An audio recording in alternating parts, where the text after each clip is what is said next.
Private travels బస్సుల్లో ప్రయాణాలంటేనే ప్రజలు బెంబెలెత్తిపోతున్నారు. మరొక ప్రైవేట్ ట్రావెల్స్ బస్సు ప్రమాదానికి గురైంది. నిన్న నెల్లూరు దగ్గర చిత్తూరు నుంచి బెంగళూరు వెళ్తున్నటువంటి ఒక బస్సు ప్రమాదానికి గురైన సంగతి తెలిసిందే. డైరెక్ట్గా దానంతటదే బోల్తా కొట్టింది. అంతకంటే ముందు రోజు జడ్చర్ల దగ్గర ఒక హైడ్రోక్లోరిక్ యాసిడ్ని తరలిస్తున్న ట్యాంకర్ని ఢీ కొట్టి ఒక బస్సు ప్రమాదానికి గురైంది. ఇప్పుడు నంద్యాల జిల్లా చాగలమరి దగ్గర ఈ ప్రమాదం చోటు చేసుకుంది. మద్దూరులో లారీని వెనకాల నుంచి ఢీకొట్టింది పిఆర్ఎల్ ట్రావెల్స్ బస్సు. ప్రమాదంలో డ్రైవర్కి చాలా తీవ్రంగా గాయాలయ్యాయి. చెన్నై నుంచి కర్నూలు వెళ్తుండగా ఈ ప్రమాదం చోటు చేసుకుంది. ప్రమాద సమయంలో బస్సులో సుమారుగా 35 మంది ప్రయాణికులు ప్రయాణిస్తూ ఉన్నారు. అయితే ప్రమాదంలో బస్సు ముందు భాగం పూర్తిగా నుజ్జునుజ్జైపోయింది. విజువల్లో చూస్తున్నారు, అంతా పొగమంచు. మీకు ఒక వైపు సహాయక చర్యలు కొనసాగుతున్న వెనకాల దూరంగా చూడండి, పొగమంచు, అతివేగము, పొగమంచు, నిర్లక్ష్యము, స్పీడ్ కంట్రోల్ లేకపోవడము, ఇవన్నీ కూడా ఈ ప్రమాదానికి కారణాలే. సో ముందుగా వెళ్తున్నటువంటి ఒక లారీని వెనకాల నుంచి వచ్చి ఢీ కొట్టిందంటే అర్థం చేసుకోవచ్చు ఎంత నిద్రమత్తులో తూలుతూ ఉంటారనేది. ఒకవైపు బయట చలి, హెవీగా చలి ఉంది. ఒకవైపు అది ఏసీ ట్రావెల్స్ బస్సు.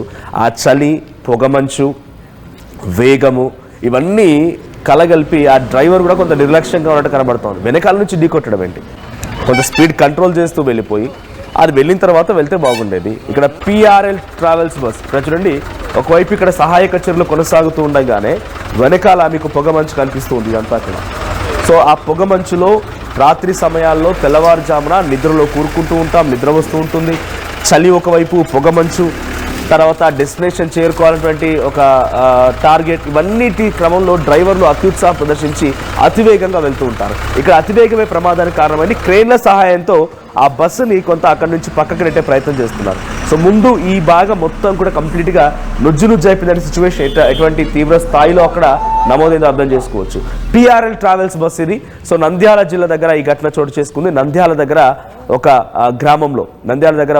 గ్రామంలో ఈ యొక్క సంఘటన చోటు చేసుకుంది. హైవే రోడ్ అది, చాగలమరి దగ్గర హైవే రోడ్డు పైన ఈ ప్రమాదం జరిగింది. ముందు ఒక లారీ వెళ్తుంటే లారీని వెనకాల నుంచి ఈ పిఆర్ఎల్ ట్రావెల్స్ బస్సు ఢీ కొట్టింది.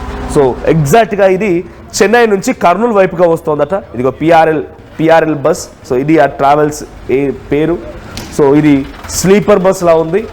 సో ఆ వేగమే వీటన్నిటికీ ప్రధాన కారణాలన్నీ కూడా వేగాన్ని నియంత్రించకుండా ఇలాగే ఇష్టం వచ్చినట్టుగా బస్సు డ్రైవర్లు ఇంకా వ్యవహరిస్తే, ఆ బస్సులకు సంబంధించి ట్రావెల్స్ యాజమాన్యాలు కూడా ఈ రకంగా వ్యవహరిస్తే ఇటువంటి ప్రమాదాలు రోజు జరుగుతూ ఉంటాయి. నేను ఇందాకే చెప్పాను, నిన్న నెల్లూరు దగ్గర ఓ సంఘటన చోటు చేసుకుంది. అది డైరెక్ట్గా బస్సు బోల్తా పడిపోయింది, డ్రైవర్ వైపుగా తిప్పి కొట్టింది. కారణం ఏంటి, ఎవ్వరు అడ్డు రాలేదు, ఎవరు ఇంకొక వాహనాన్ని ఢీ కొట్టలేదు, తనంతట తానే వేగంగా వెళ్ళిపోయి ఇలా జరికిచ్చాడంతే ఇంబ్యాలెన్స్ అయిపోయి ఒకవైపుగా పడిపోయింది.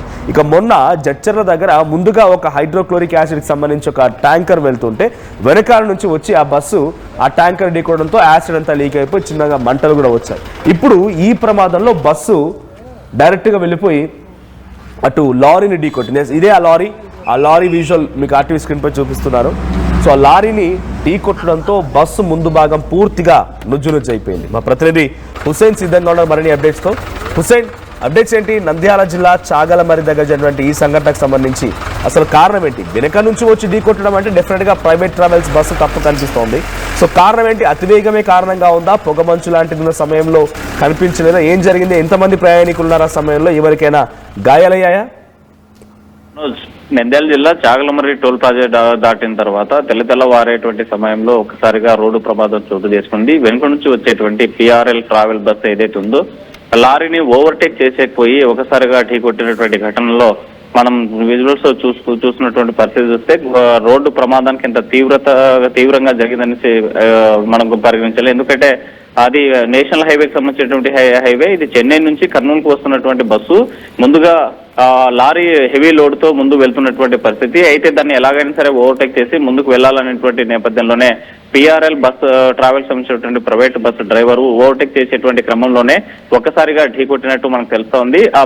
ఆ ప్రమాద తీవ్రతకి ప్రత్యక్షంగా మనకు కనిపిస్తున్నటువంటి విజువల్స్ లో బస్సును పరిశీలించినట్లయితే అది ఎంత ఎంత ఎంత ఎంత దెబ్బతిన్నది, దాని ప్రభావం, ఘటన ప్రభావం మనకు కనిపిస్తుంది. అయితే ఈ ప్రమాదంలో ఊపిరి పీల్చుకోవాల్సిన అంశం ఏంటంటే ప్రయాణిస్తున్నటువంటి సమయంలో 35 మంది దాకా సుమారు ఆ బస్సులో ప్రయాణిస్తున్నటువంటి పరిస్థితి ఉంది. అయితే దీనికి ఓవర్టేక్ చేసేటువంటి సమయంలో రైట్ సైడ్ వెళ్ళేటువంటి క్రమంలో ఎప్పుడైతే బస్ డ్రైవర్ ఉన్నాడో దాన్ని లారీని ఓవర్టేక్ చేసే సమయంలో లెఫ్ట్ సైడ్ ఢీ కొట్టడం జరిగింది. దాని కార్నర్ తగ్గడంతోనే కొంత ప్రమాదం తప్పిందని చెప్పవచ్చు. అయితే ఆఫ్ సడన్ గా బ్రేక్ వేయడంతో కొంత ప్రమాదం చోటు చేసుకుంది. ఒకవేళ ఇదే ఘటన రివర్స్ లో జరిగింటే, ఒకవేళ లారీ ఎదురుగా వచ్చి బస్సు ఆపోజిట్ గా వెళ్లి ఒకడు కూడా ఢీకొట్టుంటే మాత్రం మనం తెలంగాణలో బస్సు ప్రమాదాన్ని చూసాం. అంతటి ప్రమాదము తప్పిందని చెప్పవచ్చు. ఎందుకంటే దీని ప్రైవేటు సంబంధించినటువంటి బస్ ట్రావెల్స్ ఎవరైతే డ్రైవర్లు ఉన్నారో తమ గమ్యాలను త్వరగా చేర్చుకోవాలి, ఆలస్యం అవుతుంది, త్వరగా వెళ్లాలనేటువంటి క్రమంలో ఓవర్ స్పీడ్ వల్లే ఈ ప్రమాదం చోటు చేసుకుంది. ఓవర్టేక్ చేసుకుండా కాస్త స్లోగా వెళ్లి ఉంటే ఈ ప్రమాదం జరిగేది కాదు. అయితే ఈ ప్రమాదానికి ప్రధానమైనటువంటి కారణం ఓవర్ స్పీడ్. ఎందుకంటే తను చాలా స్పీడ్ గా వెళ్ళాలి, చాలా త్వరగా వెళ్ళాలి. దీంతో పాటు సుమారు 8-9 గంటల ప్రాంతంలో తప్పనిసరిగా గమ్యాన్ని చేరుకోవాలి. కర్నూలు నుంచి అంటే నిందల నుంచి హైదరాబాద్ కి సుమారుగా అక్కడ నుంచి 4 గంటల సమయం పడుతుంది. కానీ వాళ్ళ టార్గెట్ 2-3 గంటల్లో చేరుకోవాలని. అంటే ఈ ప్రమాదం జరిగింది 6-7 గంటల ప్రాంతంలో, సుమారు 10 గంటల లోపు హైదరాబాద్ లో ఉండాలి అనేటువంటి లక్ష్యంతో PRL సంబంధించినటువంటి బస్సు డ్రైవర్లు ఎవరైతే ఉన్నారో తను ఓవర్టేక్ చేయబోయాడు. ఈ ప్రమాదం జరిగింది.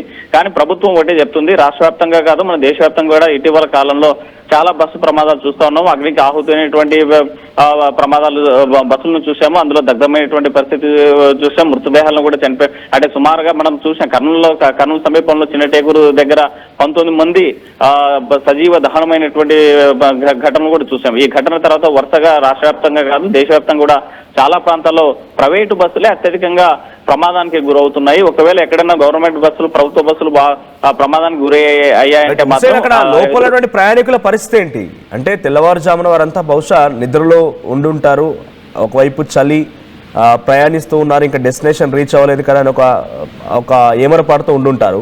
సడన్ గా ఈ సంఘటన జరగడంతో వాళ్ళ రియాక్షన్ ఏంటి, వాళ్ళ పరిస్థితి ఎలా ఉంది, వాళ్ళకి ఎవరికైనా గాయాలయ్యా? ముందు భాగం చాలా పెద్ద ఎత్తున నుజ్జు అయిపోయింది బస్సు ముందు భాగం మొత్తం కూడా. సో ప్రయాణికులు ఎవరైనా ఈ సందర్భంగా గాయాలయ్యాయా? అంటే మనోజ్ మనం చూస్తున్నటువంటి ఘటనలో కేవలము డ్రైవర్ సీటు వరకే మాత్రమే డ్యామేజ్ అయినటువంటి నేపథ్యంలో డ్రైవర్ కి కాస్తంత గాయాలే కావడంతో స్థానికంగా ఉన్నటువంటి ఆలగడ్డ ప్రభుత్వ ఆసుపత్రి తరలించారు. ఒక్కసారిగా నిద్రమత్తులో ఉన్నటువంటి ప్రయాణికులంతా ఒక్కసారిగా ఉలిక్కి పడినటువంటి ఘటన చూసాం. ఏం జరిగిందో వాళ్ళకి అర్థం కానటువంటి, ఏం జరుగుతుందనేటువంటి అబ్జర్వ్ చేయలేని పరిస్థితి. ఆ నేపథ్యంలో ప్రమాదం జరిగినటువంటి సడన్ బ్రేక్ వేయడంతో ప్రయాణికులు ఉలిక్కి పడ్డారు ఒక్కసారిగా ఎగ్జాక్ట్లీగా. ఎందుకంటే అప్పుడు వెళ్తున్నటువంటి వేగం సుమారు 60 కిలోమీటర్ల వేగంతో వెళ్తూ ఉండొచ్చు. ఓవర్టేక్ చేసేటువంటి సమయం ఒకవైపు రైట్ సైడ్ మనం చూస్తున్నటువంటి విజువల్స్ లో లారీ వెళ్తున్నట్టు క్రమం, మరోవైపు లెఫ్ట్ సైడ్ ఉన్నటువంటి నేపథ్యంలో బస్సు వెళ్తున్నటువంటి క్రమంలోనే ఓవర్టేక్ చేసేటువంటి క్రమంలో ఒకసారిగా ఢీ కొట్టడం జరిగింది. అటువైపుగానే డివైడర్ కూడా అంటే లారీకి పక్కన తను సైడ్ ఇవ్వాలన్నా కూడా సైడ్ ఇచ్చేటువంటి స్కోప్ లేదు. ఎందుకంటే పూర్తిగా ఆల్రెడీ మన డివైడర్ సైడ్ వెళ్ళిపోయాడు లారీ డ్రైవర్. అయితే దీన్ని ఓవర్టేక్ చేసేటువంటి క్రమంలోనే ప్రమాదం జరిగింది. ఒకసారిగా తను మెలకువలో నుంచి అంటే ఓవర్ స్పీడ్ తో వెళ్ళడం ఒకవైపు ఢీ కొట్టడంతో ఒకసారిగా బ్రేక్ కొట్టడంతో ఈ ప్రమాదం జరిగింది. అంటే ఇక్కడ ప్రైవేట్ ట్రావెల్ డ్రైవర్ కూడా కొంత అలర్ట్ గా ఉండడంతోనే బ్రేక్ వేసాడు. ఒకవేళ బ్రేక్ వేయకపోయి ఉంటే మాత్రం ప్రమాదం యొక్క తీవ్రతను ఊహించలేనటువంటి పరిస్థితి ఉంది. అయితే స్థానికంగా ఆ బస్సులో ఉన్నటువంటి ప్రయాణికులు ఒకటే చెప్తున్నారు, ప్రమాదం తప్పింది, గండం గడిచింది, ఈ రోజు మేము వస్తున్నటువంటి పరిస్థితి అంటే బయలుదేరేటువంటి సమయం బాగుంది కాబట్టి ఈ ప్రమాదం నుంచి బయటపడాలని ఊపిరిపీల్చుకునే పరిస్థితి అయితే మనకు స్పష్టంగా కనిపిస్తున్నది. Right, thank you Hussain. So Nandyal జిల్లా దగ్గర చాగలమరి దగ్గర ఈ ప్రమాదం చోటు చేసుకుంది. చెన్నై నుంచి కర్నూలు వస్తున్నటువంటి హైవే పైన ఈ ఘటన జరిగింది. సో అది ఆ హైవే పైన లారీ వెళ్తోంది. లారీని ఓవర్టేక్ చేసేటువంటి క్రమంలో ఈ PRL ట్రావెల్స్ బస్సులో 35 మంది ఆల్రెడీ ప్రయాణికులు ఉండగా ఆ డ్రైవర్ అత్యుత్సాహం, ఆ లారీని ఓవర్టేక్ చేసి స్పేస్ ఉంటే ఓవర్టేక్ చేసినా పర్వాలేదు, కానీ లారీ ముందుగా వెళ్తోంది. లారీ డ్రైవర్ తప్పిదమా లేకుంటే బస్ డ్రైవర్ యొక్క అతివేగం నిర్లక్ష్యమే కారణమా తెలియదు. కానీ మేము సడన్ గా ఈరోజు వచ్చిన సమయం మంచిదైంది, లేదంటే ఈ ప్రమాదంలో మాకు చాలా తీవ్రంగా ఇంకా ఇబ్బంది పడేవాళ్ళం అనేటువంటి మాటని ఆ ప్రయాణికులు చెప్తున్నట్టు తెలుస్తుంది. అయితే డ్రైవర్ని కూడా అక్కడ దగ్గరలోని ఒక ప్రభుత్వ ఆసుపత్రిలో చికిత్స అందిస్తున్నట్టు తెలుస్తోంది. వేగాన్ని నియంత్రించండి. ఇది ఒక్కసారిగా చలికాలము, పొగమంచు వస్తూ ఉంటుంది, తెల్లవారుజామున చలి ఉంటుంది, తర్వాత నిద్రమత్తులో కూరుకుంటూ ఉంటారు. సో బస్ డ్రైవర్లు కూడా కొంత జాగ్రత్తగా మెల్లిగా వెళ్ళేటువంటి ప్రయత్నం చేయడం, లేదంటే ఇటువంటి ప్రమాదాలు మరింతగా పెరిగే అవకాశం ఉంది. సో ఇప్పటికైనా ఈ వరుస సంఘటనల నేపథ్యంలో RTO అధికారులు ఇకనైనా మేల్కొని స్పీడ్ సిస్టమ్ని, స్పీడ్ లాక్ సిస్టమ్ని ఏర్పాటు చేస్తే కొన్ని ప్రమాదాలని అరికొట్టొచ్చు. ఒకసారి ఆలోచిస్తే బెటర్. సో ఈ బస్సు ప్రమాదాలన్నీ అరికట్టాలంటే, ఈ బస్సు ప్రమాదాలు జరగకుండా ఉండాలంటే ఏం చేస్తే బాగుంటుందో మీ సలహా సూచనలు కూడా కామెంట్ చేయండి.